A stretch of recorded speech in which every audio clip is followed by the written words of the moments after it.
যেখানে একটা পরাশক্তি এতদিন পর্যন্ত 100 বছর ধরে যে দুনিয়াকে নিয়ন্ত্রণ করেছে, এরকম একটা পরাশক্তির পতন হচ্ছে এবং নতুন একটা পরাশক্তির উত্থান হচ্ছে। মূলত এই পর্যায়ে দাঁড়িয়ে এখন নতুন কোন শক্তির উত্থান ঘটবে এবং সেই জায়গায় ইসলামের অবস্থানটা কি হবে, ইসলামী কোনো শক্তি আসবে কিনা, আসলে তারা সেটা কারা হতে পারে, কাদের মধ্যে সেই সম্ভাবনা রয়েছে, এ ধরনের বিভিন্ন বিশ্লেষণ এখানে ভাই করেছেন।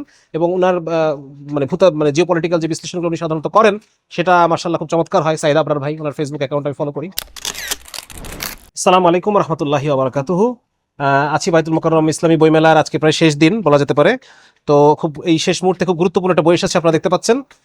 সাইদ মোহাম্মদ আবরার, মাওলানা সাইদ মোহাম্মদ আবরার ভাইয়ের হেজেমনি এট দ্য ক্রসরোডস, বিশ্ব ব্যবস্থার ক্রান্তিকাল এবং ক্ষমতার পুনর্বিন্যাস। মূলত এখন এমন একটা সময় আমরা বসবাস করছি যেখানে একটা পরাশক্তি এতদিন পর্যন্ত 100 বছর ধরে যে দুনিয়াকে নিয়ন্ত্রণ করেছে, এরকম একটা পরাশক্তির পতন হচ্ছে এবং নতুন একটা পরাশক্তির উত্থান হচ্ছে।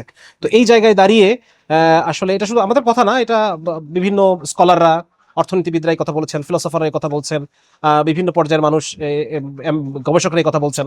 তো মূলত এই পর্যায়ে দাঁড়িয়ে এখন নতুন কোন শক্তির উত্থান ঘটবে এবং সেই জায়গায় ইসলামের অবস্থানটা কি হবে, ইসলামী কোনো শক্তি আসবে কিনা, আসলে তারা সেটা কারা হতে পারে, কাদের মধ্যে সেই সম্ভাবনা রয়েছে, এ ধরনের বিভিন্ন বিশ্লেষণ এখানে ভাই করেছেন।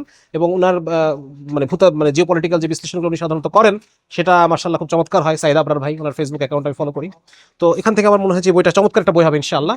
এবং এটা আমি সংগ্রহ করলাম এবং আমার পাঠকদের কাছে বলবো যে আপনারাও এই বইটা, বর্তমানে বিশ্বটা কোন দিকে আগাচ্ছে গতি প্রকৃতি বোঝার জন্য আমার মনে হয় বইটা চমৎকার উপকারী একটা বই হবে ইনশাআল্লাহ।